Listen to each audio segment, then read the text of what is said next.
સમાચાર રાજકોટથી પ્રાપ્ત થઈ રહ્યા છે, જ્યાં વંદે ભારત ટ્રેન પર પથ્થરમારાની ઘટના બની।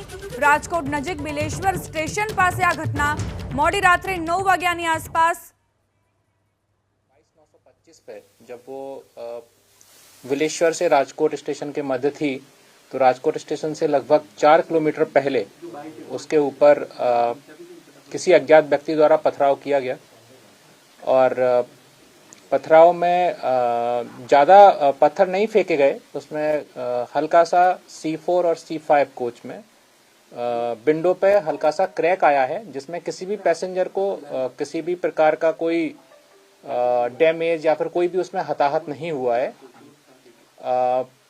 इसमें हालांकि टीम वगैरह द्वारा तुरंत उसमें स्पॉट पे भेजा गई। टीम में एक ASI लेवल का अधिकारी और बाकी अधिकारी भी रहे और उन्होंने वहाँ पे छानबीन की और अभी तक हालांकि इसमें लीड नहीं मिल पाई है, बट जैसा कि अनुभव रहा है ये वाला जो एरिया है लगभग बिलेश्वर राजकोट के मध्य वाला, यहाँ पे काफ़ी घनी बस्ती है और बस्ती में कई बार बच्चे गाड़ी को आते हुए देख करके कई बार पत्थर फेंक देते हैं, जैसे मतलब उत्सुकता बस। तो जनरली इस तरीके का रहता है। तो इस संबंध में जागरूकता अभियान भी चलाए जाते हैं और हमने इस वर्ष में लगभग 450 के आसपास जागरूकता अभियान किए हैं हमारे स्टाफ ने स्टोन पेल्टिंग के द्वारा के संबंध में। और इसमें भी अभी हालांकि टीम स्पॉट पे है और इसमें RPF के द्वारा रेलवे एक्ट की धारा 154 के तहत इसमें केस दर्ज कर लिया गया है और इसमें टीम प्रयास कर रही है।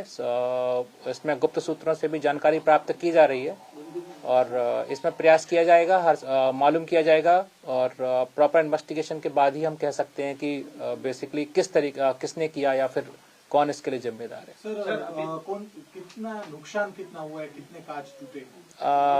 इसमें C4 और C5 कोच में नुकसान हुआ है। नुकसान मतलब ग्लास ज्यादा ब्रेक नहीं हुआ है, क्रैक आए हैं ग्लास में। ये जो ग्लास रहता है ये एक्चुअली फाइबर रिइंफोर्स्ड ग्लास रहता है, जिससे कि पैसेंजर की सुरक्षा को इंश्योर किया जा सके। तो उसमें जब कोई पत्थर टकराता है तो उसमें केवल क्रैक आता है, पैसेंजर को कोई इसमें नुकसानी नहीं होगी। सर अभी तक कितने लोगों की पूछताछ की गई है? अभी पूछताछ जारी है। मैं आपको बोलूंगा कल रात से ही जब से ये घटना घटित हुई है उसमें रेलवे स्टाफ को से भी पूछताछ की गई है। जो गाड़ी में पैसेंजर थे उनसे भी पूछताछ की गई है। घटनास्थल पर जाकर के भी बस्ती में जो सरपंच वगैरह रहते हैं और बाकी के जो भी हैं और भी लोगों से पूछताछ की गई है। हमारे स्टाफ की escort party RPF escort party गाड़ी में चलती है, उनसे भी पूछताछ की गई है। ठीक है, एस्कॉर्ट पार्टी को भी यहाँ पे सुबह सुबह बुलाया है और इसमें उचित कार्रवाई की मतलब जल्द से जल्द कार्रवाई की कोशिश की जा रही है। सर उस वक्त गृहमंत्री उसमें सवार थे जी, वो कौन से कोच में थे? गृह मंत्री साहब का कोच का मूवमेंट तो मुझे नहीं पता था, क्योंकि गृह मंत्री साहब की सुरक्षा की दृष्टि से उनको उसके हिसाब से बैठाया जाता है। ठीक है, और उसको मतलब कोच वगैरह नहीं बताया जाता है कि किस कोच में उनको बैठाएंगे। ठीक, क्योंकि उनकी सुरक्षा हमारे लिए बहुत महत्वपूर्ण है, संपूर्ण रेल प्रशासन के लिए। तो ये चीज़ तो मैं नहीं बताऊंगा आपको, लेकिन मैं यही कह सकता हूँ पूरे इसमें कि इसमें किसी भी पैसेंजर को इंक्लूडिंग गृह मंत्री साहब को किसी को भी उसमें कोई नुकसानी नहीं हुई। घटना दोबारा ना बने इसलिए जो बच्चे हैं जो काफी उत्साह में आ गए थे उसके माता पिता के साथ और वगैरह वहाँ किसी के साथ बातचीत हुई है रेलवे प्रशासन?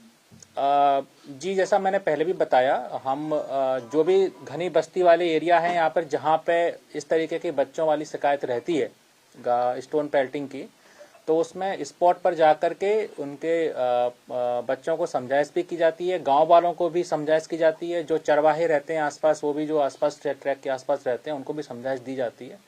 इसके अलावा रेलवे के बाकी के डिपार्टमेंट भी, जैसे कि हमारे बहुत सारे रेलवे के कर्मचारी जो हैं, जैसे गैंगमैन हो गया, खलासी हो गए या फिर LC गेट पे काम करने वाले स्टाफ हो गए और हमारे RPF के बल सदस्य हो गए, तो ये सभी स्टाफ मिलकर के इन सबको भी ट्रेनिंग दी जाती है एक तरीके से कि आपको किसी भी तरीके की इस तरीके की गतिविधि रहती है, नोटिस में आती है, तो उसकी तुरंत सूचना कंट्रोल को दी जाए, जिसके आधार पर। यहाँ पे पहली बार ऐसा हुआ क्या? आगे भी पहले भी इंसिडेंट हो चुका है। हालांकि मतलब दूसरी गाड़ी में इस तरीके का इंसिडेंट था जिसमें हमने इस साल 2 केस दर्ज किए, दोनों केस हमने डिटेक्ट किए। वो कहाँ पे हुए? उनमें से एक केस जो था वो राजकोट बिलेश्वर के मध्य था, उसमें 2 अडल्ट लोगों ने पत्थर फेंका था, उनके ऊपर कार्रवाई भी की गई, दोनों को जेल भी भेजा गया। और लेकिन ये घटना थोड़ी पुरानी है, ठीक है, और अभी फिलहाल में ऐसा नहीं लग रहा है कि इस तरीके के कोई आवारा तत्व वगैरह या किसी ने फेंका। सर रेलवे विभाग वहाँ पे जाके जो बच्चे हैं काफी उत्साह में आ जाते हैं, कभी कभी इसका बड़ा नुकसान भी हो जाता है जी। तो वहाँ पे जाके आपको समझाएंगे, वहाँ पे उसके माता पिता जी बच्चे वगैरह को समझाएंगे कि ये क्या? हाँ, इसी एरिया में लगभग हमने राजकोट डिवीजन में करीब 450 के आसपास स्टोन पेल्टिंग से संबंधित जागरूकता अभियान चलाए हैं, जो कि इस वर्ष में चलाए गए हैं। तो हर साल लगभग अप्रोक्सीमेटली 450 से 500 के आसपास हम लोग ऐसी मीटिंग करते हैं, जिसमें कि सरपंच रहते हैं या फिर जो बुजुर्ग सदस्य रहते हैं, परिवारजन रहते हैं, बच्चे भी रहते हैं। हम लोग स्कूल में जाकर के भी हम प्रोग्राम्स करते हैं, जिसमें बच्चों को समझाया जा सके कि इस तरीके की वो गतिविधि में ना करें। सर बिलेश्वर जो स्टेशन है उसके आसपास देसी दारू के ठेके भी हैं, जिस वजह से वहाँ पर काफी ऐसे मूवमेंट्स रहती है और वो देखते हैं, तो क्या कहेंगे आप? तो वहाँ पर कैसे?